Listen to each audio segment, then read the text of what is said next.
자, 이어서 2부 시간입니다. 2부에는 저희가 심층 인터뷰를 통해서 현재 글로벌 경기 상황에 대해 좀 심도 깊게 짚어보는 시간을 항상 준비를 하고 있죠. 오늘은 이분과 함께 이야기 나눠볼 겁니다. 자, 서강대학교 경제학부 허준영 교수님 오랜만에 나오셨습니다. 어서 오세요. 네, 안녕하세요. 네, 안녕하세요. 오늘 딱 저 첫 번째 질문이자 네. 오늘의 이야기를 모두 다 이제 총 종합해서 딱 한마디로 질문할 수 있는 게 경기 침체 옵니까? 미국이요. 네. 미국의 경기 침체라고 부르면 어떨지 모르겠는데 올 안에 하여튼 마이너스 성장을 한 번 혹은 두 번 정도 할 것 같고요. 사실 그래요? 두 번 정도 연속하면 기술적인 경기 침체라고는 하잖아요. 네네. 근데 그러면 그 다음에는 경기 침체가 좀 올 거는 같은데 어느 정도 강도냐? 그러면 세게는 안 올 것 같고요. 그래서 지금 어쨌든 간에 시장도 뭐 생각보다는 안도하고 있는 것 같고, 그다음에 전 세계 경제로 봤을 때도 이게 타이밍이 되게 절묘한데요. 네. 지금 전 세계 경제를 가장 크게 쥐락펴락하는 두 나라인 미국과 중국을 보면 두 나라 GDP를 합치면 전 세계 GDP 한 40% 정도 되죠. 약간 다릅니다. 미국은 생각보다 좋다. 네. 금리를 이렇게 공격적으로 올렸는데 생각보다 좋다. 잘 네네. 버틴다. 중국은 생각보다 안 좋다. 에휴.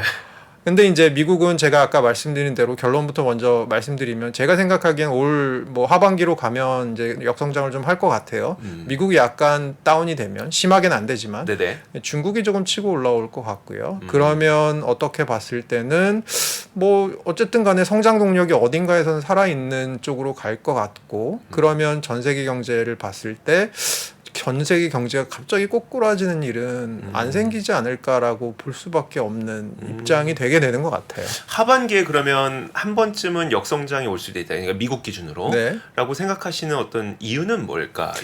이게 뭐 금리를 이렇게 올려놓으면 사실은 버티는 거는 같지만 어디온 순간까지 계속 버틸 수는 없는 거고요. 그리고 생각을 해보면 이런 겁니다. 질문을 조금 평소에 하던 질문이랑 좀 바꿔서 혹시 3프로에서 누군가가 이런 질문을 하셨을 수도 있는데요. 네네. 이렇게 생각을 하시는 거죠. 보통 저희는 그렇게 얘기합니다. 거시경제학자들은.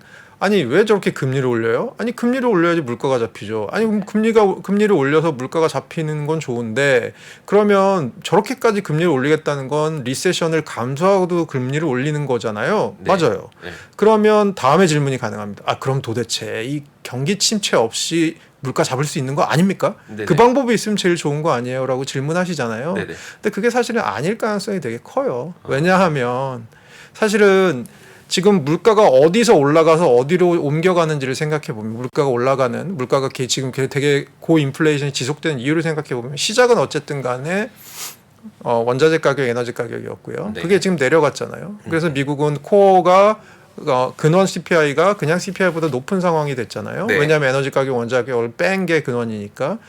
근원 CPI 중에 그 다음에는 어느 쪽이 지금 높냐 보면 이제까지는 주거비 높았어요. 그랬죠. 그리고 뭐 중고차 높았다 낮았다 지금 그랬죠. 그리고 임금은 스멀스멀 올라가서 꽤 높이 올라갔었고요.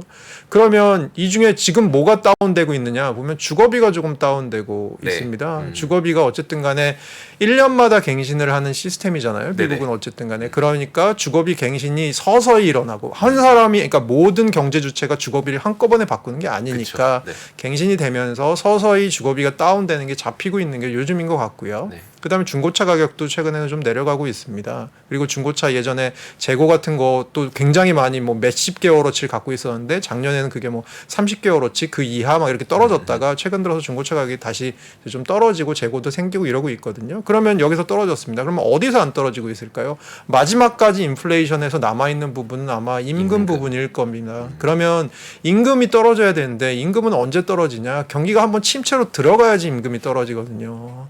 그래요? 네, 그렇죠. 그래서 임금은 생각해 보세요. 경기가 침체에 들어가지 않으면 사람들은 계속해서 소비를 할 거고요. 그쵸. 계속해서 지출을 할 거고요. 그리고 자기 잡은 굉장히 안정적으로 유지가 될 거고요. 네. 그러면 이거는 사실은 물가 상승 압력으로 작용을 할 수밖에 없거든요. 네네. 그러면 결국은 잡이 좀 불안해지고 임금 상승률이 좀 꺾여야지 결국은 물가가 잡히는 그러니까 물가가 잡힌다고 제가 말씀드리는 부분은 연준이 생각하는 2%의 물가 목표까지 가려면 결국 마지막에는 맨 마지막 챕터에는 임금이 이제 꺾이는 부분이 있어야 되는데 네. 그럼 임금이 언제 꺾이냐? 결국은 경기가 좀 꺾여야 임금이 꺾인다라는 거거든요. 임금이 꺾여야 돼요? 아니면 그냥 오르지만 않아도 돼요? 그러니까 지금 그 오르지만 그러니까 임금이 오르진 않는 건 아니죠. 임금은 항상 오르죠. 네. 왜냐하면 생각해 보세요. 지금 앵커님도 예를 들어서 올해랑 내년에 임금이 똑같다고 하면 싫으시잖아요. 그러니까 제가 예전에 네. 그 실제로 우리나라에서도 유럽 재정위기 때 우리나라 기업들도 상당히 힘든 기업들도 굉장히 많았었거든요. 그때 사실 임금 동결을 했던 케이스도 제가 주변에서 되게 많이 봤었고, 그 다음에 심지어 그러니까 그 삭감은 안 했었어요. 삭감한 일은 거의 없었고 동결했던 경우들을 제가 꽤 많이 봤어갖고 그래서 질문을 드리는 거거든요. 임금이 올라가지 않는 걸 우리가 상상할 수 있다는 저는 경험이 있으니까. 그래서 질문 드리는 거거든요. 오르지만 않으면 돼요? 아니면 진짜 꺾여서 정말 삭감이 돼야 되는 거예요? 아니요. 임금의 상승폭이 줄어들면 되는 거죠. 그러니까 그렇죠. 임금이라는 건 물론 주변에서 어떤 일부 케이스에서 임금을 삭감하시는 분 혹은 임금을 동경을 하시는 케이스도 있지만 그 와중에서도 다른 어떤 섹터에서는 임금이 계속해서 오르고 있을 것입니다. 네네. 왜냐하면 우리는 기본적으로 계속 인플레이션이 있는 세상에서 살고 있으니까요. 네네. 그리고 누구도 자기의 실질 소비력을 잃고 싶지 않을 거니까요. 그러니까 임금이 올라가는데 지금 제가 갖고 온 자료를 한번 보시면 아시겠지만 이게 시간당 미국의 평균 임금 상승률 그래프인데요. 2007년부터 있습니다. 근데 보시면 아시겠지만 지금 2022년 한 8월부터 보시면 임금이 꽤 빨리 떨어지고 있거든요. 이게 전년 동기 대비인데요. 그런데도 불구하고 그 이전 시기에 비교해 보시면 임금 상승률이 굉장히 높다는 걸 아실 수 있습니다. 그 이전 시기라고 하는 건 코로나 이전 시기라는 거는 사실은 이전 시기에는 평균 임금 상승률이 3%가 안 됐었거든요. 네네. 근데 지금은 막 떨어져서 4.4% 뭐 이 정도 내려온 거거든요. 그러니까 결국은 임금이 깎여야 된다는 말씀이 아니고 임금이 올라가는 속도가 느려져야 된다는 말씀. 이죠. 그것이 느려지는 것이 결국 인플레이션에 반영돼서 네네. 그것이 인플레이션이 우리가 2%로 내려가는 궁극적인 일을 보게 될 거다. 네. 그게 아마 힘든 일일 거다라는 거죠. 알겠습니다. 그래서 임금이 상승률이 그러니까 네. 제가 아까 꺾여야 된다고 네. 말씀하셔서 그게 약간 헷갈렸어요. 제가 말씀을 잘못 드렸습니다. 아니 제가 네. 잘못 들은 겁니다. 네. 지금 보니까 저희 대화창에 계시는 분들은 다 알아들으셨어요. 저만 좀 이상하게 알아들어갖고 제가 실수한 겁니다. 제가 실수로 좀 잘못 알아들었습니다. 네. 자, 그러면 이제 임금이 그러면은 그 임금 상승률이 좀 꺾이기 위해서는 뭐 실업률이나 이런 것들이 좀 그 늘어나야 되는 거겠죠? 그렇죠. 네. 그래서 경기 침체가 한번 들어갔다 나와야 되는 거죠. 근데 이제 제가 보기에는 노랜딩 시나리오라는 거는 어떻게 보면 조금 굉장히 저희의 그 희망 섞인 기대가 아닐까라고 생각을 하고요. 마일드하게 리세션 한번 들어갔다 나온다고 생각을 해야 될 것 같은 거고요. 그게 아마 이제 올 말부터 내년이 벌어지지 않을까. 근데 물론 아까 말씀하신 대로 바이든 대통령은 야 이거 리세션 온다더니 11개월 지났다 야 뭐 이렇게 얘기했다고 하잖아요. 네네. 근데 결국은 이게 금리 상승이라는 것이 실물 경제에 영향을 주는 데는 시간이 걸리니까 어떤 사람들은 최근에 굉장히 네임드 경제학자들께서 뭐 2명이 같이 그 중에 한 분은 연준 의장이셨고 심지어 노벨상도 받으신 분인데 네네. 버냉키라고 하신 분들 연구에 따르면 뭐 시차가 2년까지도 걸린다고 하니까요. 사실은 이 금리 인상의 효과가 우리가 좀 살갗에 느끼는 데는 시간이 좀 걸리겠죠. 근데 그것이 결국은 이제 미국의 조금 지체된 리세션으로 오지 않을까라는 생각을 저는 좀 하고 있는데 네. 지금 미국 경제가 생각보다 아니 이렇게 마취제랑 막 약을 때려놓고 있는데 미국 경제가 생각보다 잘 버티고 있잖아요. 네네. 그러니까 사실 리세션도 그렇게 심하게 오진 않을 것 같다라는 생각이 조금 드는 거죠. 그러니까 그 말씀은 이제 언젠가 오긴 올 거다라는 걸로는 들리는데 네. 그러면 하반기에 올 거냐 아니면 내년에 올 거냐 그런 그 거시 경제를 보시는 교수님 입장에서는 그럼 그 시기는 어떻게 좀 추산을 하게 되세요?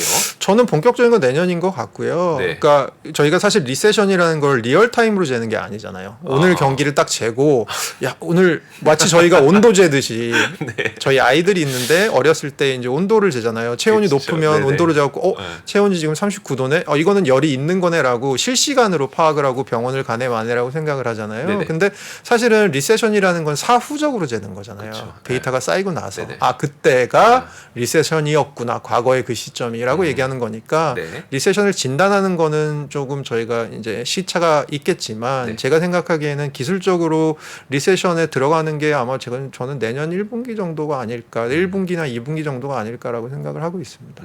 알겠습니다. 자, 근데 이 질문도 다른 분들한테도 많이 드리긴 했는데 지금 2년물과 10년물 금리 격차가 거의 뭐 100bp, 그러니까 1% 이상으로 좀 벌어져 있는 그렇죠. 상태인데 그렇죠. 여기에 대해서도 갑론을박이 되게 많더라고요. 네. 옛날에는 그게 문제가 됐지만 네. 지금은 문제가 아니다라고 네. 말씀하시는데 네. 이 금리의 역전으로 인한 그 경기 침체 이 가능성은 지금 많이 사라진 거예요. 그러니까 금리가 역전이 되면 경기 침체가 되는 거라기보다는 제가 이해하기로는 금리 안에 네. 장단기 금리 차 안에 미래 경기 상황에 대한 어떤 정보가 담겨져 있는 거죠. 네네. 그거를 저희가 읽어내고 싶어 하는 거고요. 그래서 제가 그림을 하나 보여드리면 예를 들어서 이런 그림이 최근에 많이 보시는 그림일 겁니다. 그래서 여기서 초록색 라인이 장단기 금리 차, 그래서 10년물에서 2년물 뺀 거고요. 그리고 네. 최근 기간에는 지금 말씀하신 대로 마이너스 뭐 거의 1 가까이에 가 있고요. 그 다음에 회색으로 음영 처리된 부분이 리세션인데요. 그러면 리세션 바로 전을 바로 보시면 4번 리세션, 이게 이제 1990년 이후에 4번의 리세션이 있었는데 그 리세션 중에 코로나 때 짧은 리세션 빼고 나머지 3번은 다 앞에 뭐가 있었냐? 그러면 장단기 금리차 역전이 있었습니다. 네네. 있었습니다. 그래서 당연히 그런 생각하실 수 있는 거죠. 장단기 금리차 역전이 되면 그러면 바로 리세션이 오더라라고 생각을 하실 수 있는 거죠. 마치 뭔가 산에서 연기가 나면 바로 불이 붙더라라고 생각을 하는 것처럼요. 그렇게 생각하실 수 밥 안 있는. 먹으면 배고프더라. 네, 밥 안 먹으면 배고프더라라고 생각하실 수 있는데 문제는 이런 거죠. 그 국면에 이면에 뭐가 있느냐를 네네. 보셔야 되는 거죠. 그래서 제가 조금 더 준비를 해온 게요. 이거는 조금 시계를 길게 갖고 가본 겁니다. 그래서 네. 1976년 이후의 그림을 보셔도 여전히 리세션이 있기 전에 장단기 금리 차를 보시면 역전이 있었던 걸 대부분 기간의 리세션에 대해서 뭐 심하냐 심하지 않냐의 차이는 있지만 가장 심했던 거는 1970년대 말 저희가 2차 5.1 파동이 있을 때 인플레이션 막 굉장히 높을 때 이때도 장단기 금리 차가 역전이 굉장히 심했었는데 그때는 심지어 뭐 마이너스 한 2 정도가 넘었었던 때도 있었는데요. 그래서 리세션이 오긴 왔었죠. 그래서 당연히 지금 생각은 우리가 이 데이터 끝단에 있는데 그러면 이 데이터 끝단을 만약에 조금 더 밀어보면 무슨 일이 벌어질 것인가, 과연 이게 경기가 꺾이는 일이 벌어질 것인가 아닐 것인가를 생각하실 수 있잖아요. 그래서 제가 조금 더 준비해 온 게 뭐냐면 이거를 실업률이랑 같이 그려봤습니다. 그래서 네. 그래서 초록색 라인은 여전히 장단기 금리 차고요. 회색 음영 처리된 부분은 미국의 리세션이고요. 그리고 핑크색 라인이랑 오른쪽 축에 돼 있는 게 이제 미국의 실업률인데요. 잘 보시면 장단기 금리 차 역전이 돼 있는 시점 중에 지금 실업률이 가장 낮습니다. 뭐 그건 당연한 게 미국 실업률이 지금 40년 내로 최대로 낮으니까요. 이게 있고요. 그 실업률은 굉장히 낮은 상태에 지금 장단기 금리 역전이 일어나고 있고요. 네네. 또 하나는 아까 제가 보여드린 이 여기서 곤색 그림, 여기서 네이비색 그러니까 진청색 그림은 뭐냐면 아까 제가 보여드린 시간당 임금, 평균 임금 상승률을 그린 겁니다. 네. 같이 그린 건데 보시면 이거는 이제 데이터가 2007년부터 있기 때문에 2007년 이후를 보시면 장단기 금리가 역전돼 있는 2006년 7년에도 그때 시간당 임금 상승률이 있고요. 지금 장단기 금리가 역전돼 있을 때 시간당 임금 상승률이 있잖아요. 네. 물론 그때의 경제랑 지금의 경제를 1대1로 똑같이 동일선상에서 비교할 수는 없겠지만 그럼에도 불구하고 지금 임금 상승률이 굉장히 높은 편이거든요. 네네. 그러면 결국은 지금 장단기 금리 차가 역전이 돼 있으나 네. 노동시장은 여전히 유례 없이 뜨겁다. 그러니까 장단기 금리 역전돼 있는 상황 중에서는 굉장히 뜨거운 편이다. 그거는 경제 내에 아직도 굉장히 이 고용 쪽에 초과 수요가 존재하고 있고 결국은 이제 저희가 시쳇말로 여기서 잘리면 저기 가서 패킹 내면 저기 가서 바로 일하고 이런 상황이 지금 벌어지고 있는 거잖아요. 그러니까 미국 경제가 생각보다 지금 잘 버티고 있다는 게 여기 저는 녹아 있다고 생각하고요. 그러면 리세션이 올 거냐 안 올 거냐? 올 수도 있죠. 장단기 금리 역전이 있으면 그다음에 리세션이 왔었으니까 올 수도 네네. 있는데 문제는 제가 드리고 싶은 말씀은 리세션이 오더라도 세게 안 올 가능성이 있다. 체력이 좋은 상태에서 지금 뭔가 바이러스에 걸리는 것 같은 느낌인 네. 거죠. 예. 그 얘기를 저는 드리고 싶은 거죠. 그러니까 우리가 이걸 원인과 결과로 생각을 하게 되면, 그러니까 장단기 금리차가 역전이 되고 경기 침체가 오더라, 그리고 고용 시장은 나빠지더라라는 이 순서의 어떤 게 네. 원인과 결과로 네. 생각을 하면, 네.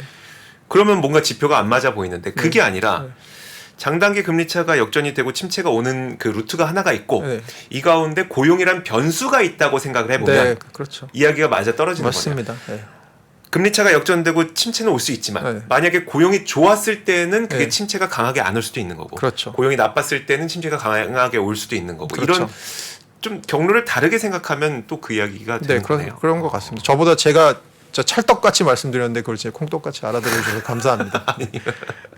아닙니다. 어쨌든 네. 그러면 그래서 이제 그 고용 시장이 워낙 강하기 때문에 그 경기 침체가 오더라도 상당히 좀 약하게 올 가능성이 좀 높다라고 네. 생각하시는 거죠. 네. 알겠습니다.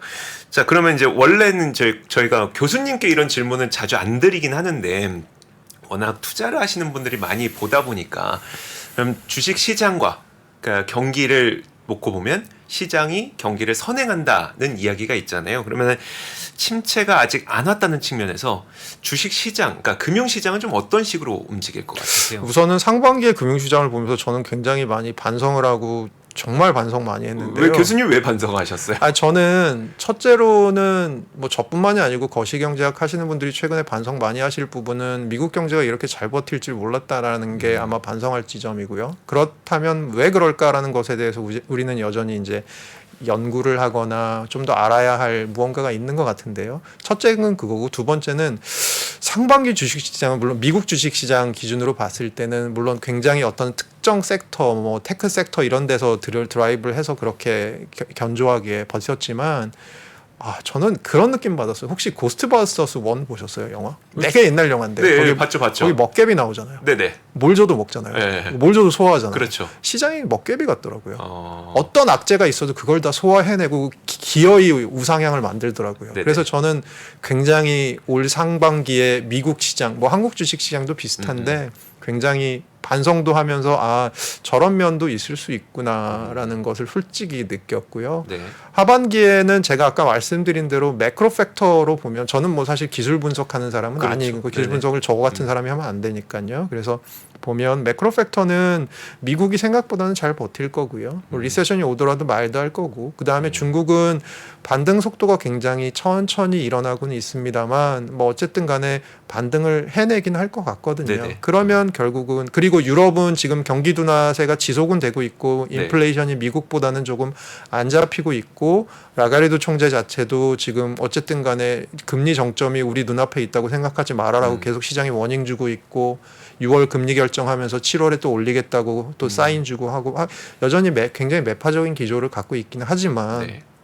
생각보다 작년 겨울을 유럽 경제가 생각보다 잘 버티게 된 것 같고요. 그리고 뭐 올해 겨울도 아무래도 유럽은 에너지 관련된 그쵸. 이슈들이 있으니까. 근데 또 한편으로 들어보면 그 에너지 관련된 이슈들도 시간이 조금 주어진 상황에서 조금씩 유럽도 적응하는 방식으로 지금 나아가고 있다고 하더라고요. 그 예를 들어서 러시아에서 노드스트림 같은 파이프라인이 이제 다 끊어지니까 일견은 한편으로는 중국에서 저번에 셧다운해서 안 쓴 LPG 같은 거 갖다 쓰고 그것과 함께 중장기적으로 배를 띄워서 LNG 액화를 이제 할 수 있는 그 시설이 있대요. FLNG 그런 네네. 시설들을 지금 거의 러시아에서 파이프라인 들어오던 것만큼 계속 빌드업을 하고 있다고 하고, 그러니까 유럽도 적응을 할 거고, 그러면 결국은 뭐 올겨울 유럽이 또 잘 버텨준다면 네. 내년에 미국에 뭐 리세션이 오더라도 생각보다는 말도 할 거고, 그럼 중국 경제는 조금 반등할 거고, 유럽은 조금씩 나아갈 거고, 이렇게 생각해 보면 뭐 저는 오히려 며칠 전에 사실 제가 여도원 앵커님이랑 여기서 그런 네네. 얘기 했었는데, 그러니까 저는 그 회색빛보다는 좀 핑크빛이 더 많지 않나. 그러니까 시장이 또 계속해서 버티지 않을까라는 네네. 생각을 하고 있습니다. 알겠습니다. 그러면 이제 그러니까 이번 달에 또 FOMC도 예정되어 있고 하니까 지금 시장에서는 많이 혼란스러워하는 게, 그러면 한 번 인상할 거냐 아니면 두 번 인상할 거냐거든요. 여기에 대한 전망은 어떠세요? 저는 사실은 이게 되게 갈리는 것 같은데요. 저는 뭐 결론부터 말씀드리면 두 번 인상할 것 같은 느낌이 듭니다. 그 두 번 인상해놓고 네. 무슨 일이 벌어지는지 볼 것 같고요. 그렇게 믿는 뭐 가장 큰 이유 중에 뭐 두 가지는 첫째로는 이게 동전의 양면 같은 건데 첫째로는 미국 경제가 잘 버티고 있는 게 첫째. 그 얘기는 반대로 생각해 보면 이거 미국 경제가 약간 뒤로 빠지면서 뭔가 인플레이션이 잡히는 부분이 있어야 되는데 특히 임금 측면에서 네네. 이게 안 잡히는 게 있으니까 제 생각에는 7월 9월 연속으로 스트레이트 가놓고 금리 동결 그 다음부터 쭉 유지하지 않을까라고 생각을 하고 있습니다. 그래서 최근 들어서 저는 물론 제가 말씀드리는 건 늘 틀리더라고요. 근데 최근 들어서 제가 연준을 계속 보니까 제가 생각하는 것 중에 맞는 거 하나가 있었습니다. 뭐예요? 그게 뭐냐면 연준의 말은 최근 들어서 다 그들이 그렇게 하겠다고 하면 했었다라는 거였거든요. 왜냐하면 올 내로 금리는 없을 거라고 얘기했는데 시장 안 믿었잖아요. 네네. 그래서 싱크가 안 맞았다가 최근 들어서 최근 한두 달 사이에 시장이 약간 연준 말 들어가면서 금리나 올해 없겠구나. 뭐 이런 쪽으로 또 했잖아요. 네네. 제 생각에는 뭐 연준은 어쨌든 간에 2번 올리겠다고 했고 미국 경제 상황에 대한 판단이 있었기 때문에 그럴 건데 물론 저번에 FOMC 하면서 파월 의장이 한 얘기 중에 뭐 제일 저도 기억에 남는 말이 다시 말씀드리면 라이브라는 단어였는데 앞으로는 FOMC는 라이브일 거다. 네네. 그러니까 그렇게 말씀하신 거는 결국은 데이터가 들어오는 거 마지막까지 확인하고 판단 내리겠다라는 거잖아요. 그러면 7월에 금리 올려놓고 9월하고 7월 사이에 무슨 일이 벌어지니 또 보고 판단을 하겠죠. 그래서 네네. 저는 아마 또 틀릴 수도 있겠죠. 하지만 지금 주어진 정보로 저에게 예측을 해보라고 하면 저는 7월 9월 다 올려놓고 그 다음에 생각하지 않을까. 교수님 혹시 그 2번 인상한다고 생각하시는 그 기저에는요. 작년 인플레이션이 가장 높았던 그 월이 6월인가 그랬었죠. 네, 맞습니다. 그러니까 결국 그 다음 달, 그러니까 7월, 8월, 9월쯤에는 인플레이션이 하락하는 속도가 다소 둔화될 것이라는 게 많은 사람들의 이제 공통된 의견인 것 같더라고요. 그런 것도 혹시 영향을 좀 미칠까요? 뭐 기저 효과는 다 카운트하고 있겠죠. 카운트하고 있겠지만 뭐 제가 드리는 말씀은 기저 효과 때문이라기보다는 네네. 지금 인플레이션이 내려가는 속도 그리고 내려가는 속성들이 결국은 인플레이션이 생각보다는 그렇게 빠르게 잡힐 것 같지는 않다라는 생각이 들어서요. 그리고 뭐 연준에서 최근에 뭐 연준에서 계속해서 말을 바꾸는 부분도 있지만 말을 바꾸지 않는 부분 중에 하나는 2% 아닙니까? 그러니까 여기는 3% TV지만 거기는 2%인 거죠. 그래서 2%를 네. 그러니까 2%를 보고야 말겠다라는 말보다는 2%를 볼 희망을 보고야 말겠다라는 네네. 거잖아요. 예. 그런 얘기죠. 알겠습니다. 자, 그러면 이제 중국에 대한 질문도 좀 드리고 싶은데 중국이 좀 되게 완만하게 너무나도 완만하게 회복을 하고 있어서 혹시 그 교수님께서 보시기에 중국이 좀 부양책을 강력하게 쏟아내지 못하는 이유는 뭐 같으세요? 그게 시진핑 정부의 기조인 것 같아요. 시진핑 기조? 정부가 기조인 것 같아요. 시진핑 정부가 어쨌든 간에 2008년 금융위기 끝나고 나서 중국 정부가 어쨌든 간에 경기를 굉장히 부양하고 경제를 부흥시키기 위해서 썼던 방식은 어쨌든 간에 국영기업들 있잖아요. 네네. 국영기업들을 통해서 뭔가를 이제 부양을 하고 또 지방 정부에서 부동산과 연관돼서 대출 내줘서 뭔가 부양하고 이 네. 둘 다 이제 뭐 정부의 엄청난 대출 재원이 이제 들어가게 된 거죠. 그런데 결국은 여기에 대해서 계속해서 2010년대에 나왔던 얘기, IMF 같은 데서 얘기한 게 계속 그거거든요. 너네 부채 줄여라. 야 부채 줄여라 이거 오래 못 간다. 그림자 너네 금융 없애라. 없애라 뭐 이런 얘기 계속 했는데 그거에 대해서 어쨌든 간에 중국 정부도 조금 위험성 같은 거를 자각을 한 거는 같아요. 그래서 어떻게 보면 그 기조가 어쨌든 간에 코로나 이전부터 한 2010년대 후반부터 기조가 시작이 됐는데 코로나가 딱 터지니까 네. 어쨌든 간에 코로나는 잡고 봐야 되는 거잖아요. 그러니까 뭐 지금 뭐 우리의 지침 방침 뭐 이런 거 철학 다 잠깐 버리고 우선 부양을 하겠다. 그래서 코로나 생각보다 중국 정부가 빨리 잡았다고 선언을 했잖아요. 네네. 2020년 내에 그걸 그렇죠. 선언했잖아요. 네. 선언하고 2021년 넘어오고 좀 부양이 될까 하다가 또 뭐 샹하이 봉쇄하고 뭐 등등등 뭐 일이 있다가 2020년에 사실은 중국 정부가 코로나 잡으면서 굉장히 빨리 잡으면서 한 3적색 라인 뭐 이런 얘기 들어보셨잖아요. 잘 기억이 안 나요. 그 3적색 라인이 뭐냐면 은행에다가 레드라인. 네, 3 레드라인, 네네. 그 3적색 선이라고 부르기도 하고 네. 그런데 은행에다가 어쨌든 간에 부동산 관련 기업에 대출 줄 때는 굉장히 세 가지 중에 하나라도 만족이 안 되면 이 조건 중에 만족이 안 되면 대출 주지 마라 뭐 이런 식으로 하면서 어쨌든 간에 우리는 이제 부동산 쪽에서 디레버리징 하겠다라고 시작을 했잖아요. 네. 그러면서 1년 정도 유예를 주겠다. 그래서 2021년 말까지 너네들 부채 줄이는 거 하고 리볼빙 같은 거 우리 안 해준다라고 얘기했잖아요. 네네. 그러다가 2021년 9월에 홍다가 터진 거잖아요. 근데 이제 그 상황에서 사실은 저희가 중국에 대해서 가끔씩 간과하는, 저만 간과하는 걸 수도 있습니다만 중국은 기본적으로 저희가 굉장히 자본주의 사회라고 얘기할 수 없는 부분이 아직도 존재하고 네네. 아직도 전 세계에서 그 나라 사이즈에 비해서 가장 원샷인 의사결정 체제를 가진 나라 하면 중국인 거잖아요. 그렇죠. 그 얘기인즉슨 아직도 이니셔티브가 국가에 있다는 얘기잖아요. 그럼 국가의 입장에서는 뭐를 싫어할까라고 생각을 해보면, 그러니까 이런 리스크들에 대해서 어쨌든 간에 국가는 줄이고 싶어 하는 거잖아요. 네네. 그래서 어쨌든 간에 그때 그렇게 해서 부동산 경기 한번 죽었는데, 그러면 중국이 기본적으로 부동산이 가지는 의미가 뭐냐, 중국에서. 생각보다 중국에선 살 수 있는 파이낸셜 에셋이 그렇게 많지 않다고 하더라고요. 그러니까 자본주의 사회에 네네. 비해서는. 그러면 이제 집은 대부분의 사람들한테는 투자의 대상이 되는 거죠. 그래서 부동산이 굉장히 중요하고요. 네. 그래서 부동산이 전체 경제에 차지하는 비중이 30%, 어떤 사람들은 가계의 자산 중에 부동산이 차지하는 게 한 70%, 우리나라도 그렇더라고요. 그렇죠. 그래서 굉장히 높다고 얘기하는데 그게 이제 경기가 딱 죽어버리니까 잘 안 살아나잖아요. 그런 부분에 있어서 어쨌든 간에 계속해서 2022년 내내 뭔가 정부가 뭔가 경기 부양 얘기하겠지, 부동산 부양 얘기하겠지, 뭐 이런 게 있었는데 그것에다가 이제 찬물을 끼얹는 게 2023년 3월에 있었던 양회였던 것 같아요. 네네. 거기서 시진핑 주석이 한 얘기가 집은 사는 곳이지, 그러니까 리브, 바이가 아니고 네네. 리브, 사는 곳이지 투자하는 곳이 아니다라고 얘기를 했던 게 생각보다 부동산 시장에 주는 메시지구나. 근데 그러면 왜 그런 얘기를 했냐라고 생각해 보면 시진핑 정부의 정책 기조, 경제 정책 기조 중에 아주 중요한 기조 중에 하나가 부채 리스크 완화거든요. 그쵸. 네. 그래서 그것에 대한 기조가 지금 계속해서 가는 것 같아요. 그러면 이제 저한테 여쭤보실 수 있겠죠. 아니 그러면 얼마 전에 중국은행에서 왜 인민은행에서 왜 CPP 내렸냐라고 네네. 얘기할 수 있는데 생각보다 그게 크지 않은 부양책일 수도 있고요. 그리고 지금 문제는 뭐냐면 중국에 대해서 저희가 또 하나 생각해 봐야 될 게 다른 선진국에 비해서 뭐가 잘 안 돼 있냐라고 생각해 보면 그 연금 쪽이 잘 안 돼 있습니다. 그래요? 네, 연금 쪽이 잘 안 돼 있고요. 그러면 중국인들은 나이 드셔서 뭘로? 그래서 중국이 저축률이 높은 이유가 그거예요. 중국이 저축률이 높은 이유가 어쨌든 간에 각자 도생해야 되니까 네네. 저축률이 높은 게 굉장히 크고요.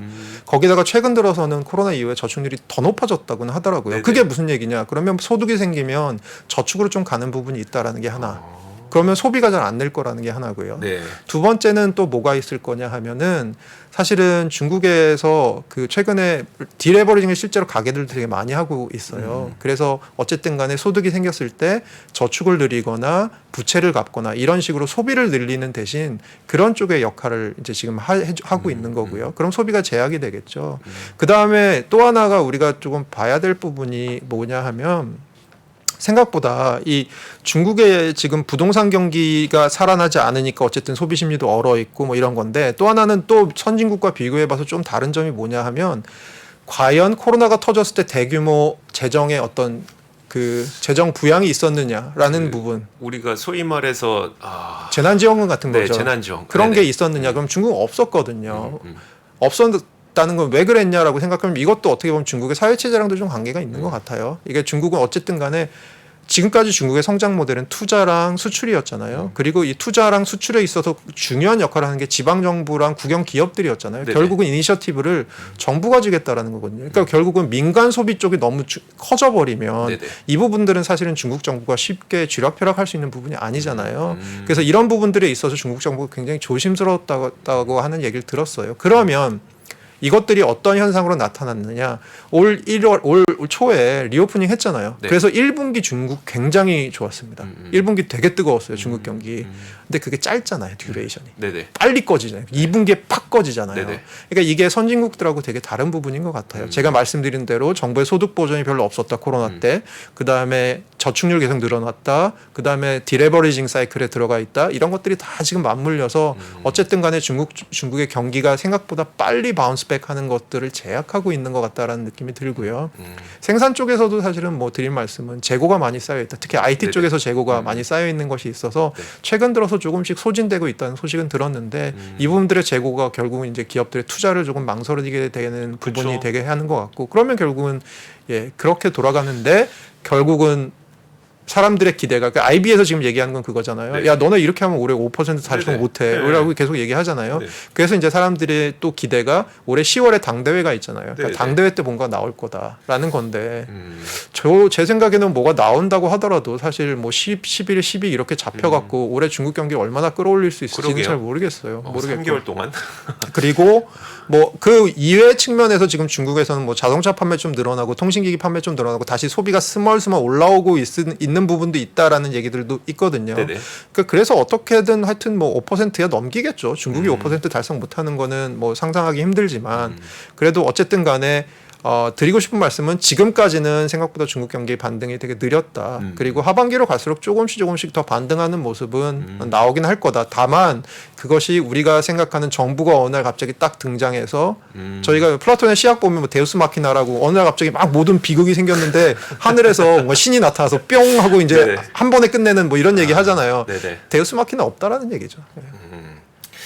그 말씀이 되게 무섭네요. 기조. 네.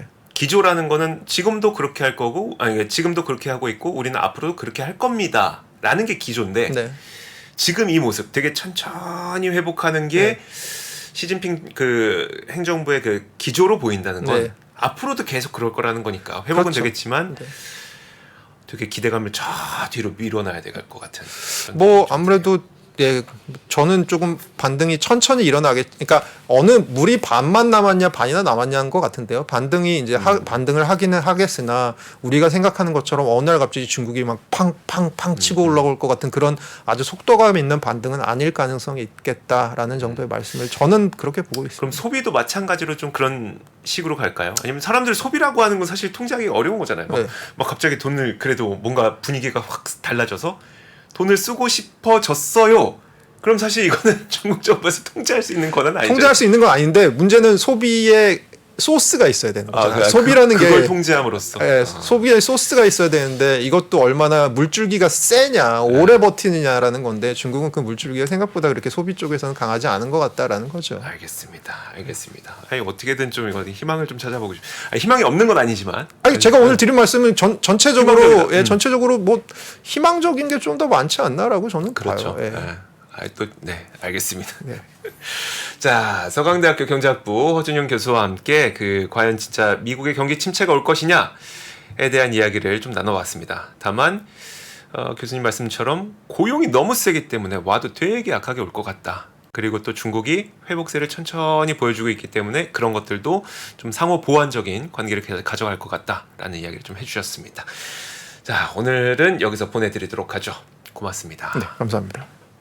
시간이 흘러도 변하지 않는 여러 가지 원칙과 사고 체계는 존재하거든요. 대가들의 사고 체계, 투자 기법이 아니라 생각의 방법. 그런 거를 분해를 해서 재구성을 해서 하나의 어떤 틀로 조합을 하는 과정이 필요한 것 같다. 라쿤 자산운용 홍진채 대표의 거인의 어깨에 19년간 초과 수익을 달성한 그가 어떻게 주식 대가들의 투자법을 활용했는지 이 책에서 최초로 공개합니다. 대가들의 검증된 투자법을 여러분의 눈으로 직접 확인하시죠.